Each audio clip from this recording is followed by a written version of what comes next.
It doesn't take much to see where Scorn's inspirations come from. Right from your first look at the main menu, the influences of H.R. Giger are going to be more than apparent. However, the most important question when it comes to Scorn is to ask whether it's all about presentation or whether there's an actually engaging game in there. The first thing I'd say about Scorn is that most players will likely be put off by it. Those who aren't particularly interested in the niche subgenre of body horror will likely find Scorn looking disgusting more than anything else. This is where the cliche of "it's not a game for everybody" comes into play. Let's get one of the most interesting things about Scorn out of the way. If you're into the idea of body horror in the style of H.R. Giger, like I personally am, Scorn is an absolutely gorgeous game. Even if the aesthetics might not be your cup of tea, which would be completely understandable in this context, it would be difficult to argue that Scorn doesn't look good. Every single pulsing vein and throbbing blob of flesh that adorn the environments in Scorn are absolutely beautiful,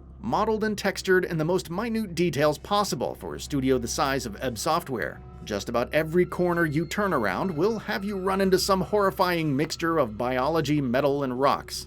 The body horror aesthetics seep in quite a bit into even the smallest of details, such as when you try to interact with things. Rather than just simply pushing a button or pulling a lever before moving on, your character will slowly lay their entire palm on a console before proceeding to interface with it. It's small touches like these, where even the protagonist shows apprehension, that really amplifies Scorn's excellent atmosphere. Speaking of atmosphere, let's not forget the other most important aspect here, the sounds. As you might expect, Scorn sounds absolutely disgusting in the best possible ways. The wet thuds you hear when an enemy collapses on a floor covered with metal and flesh sound fantastic, and really help in giving the world of Scorn a sense of being real. The sounds during less action-packed scenes, the moments of quiet exploration and puzzle solving, serve to unnerve the player as they move about quite well. The music is very underrated. Instead of giving the player more of the area's regular sounds, like dripping liquid or pulsing flesh bulbs, the sound does a lot to elevate the sense of dread and paranoia as you explore the horrifying, seemingly alien zones of Scorn.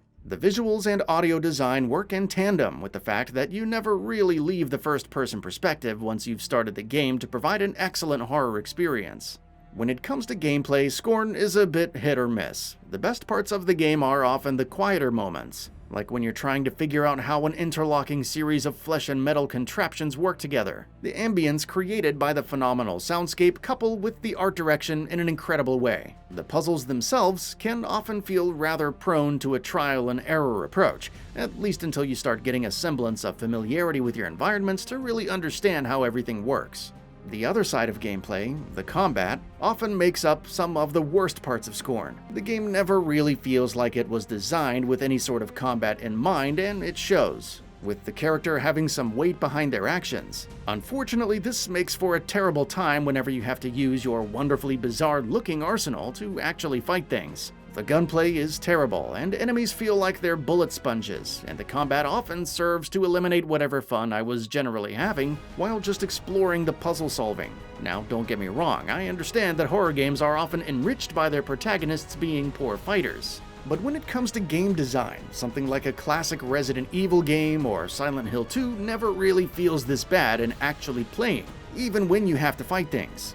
ebb Software has stated in the past that Scorn was never envisioned as an FPS, but the combat feels so bad, Scorn honestly feels like it would have been a much better game had it just focused on its aspects of exploration and puzzle solving. Sure, not having monsters that could potentially kill you could put a bit of a damper on the escalating sense of dread that Scorn thrives on building, but the other aspects of the game, the breathtaking visuals and excellent sound design, could have quite easily carried the game into still being a great, creepy horror game, even if you couldn't die.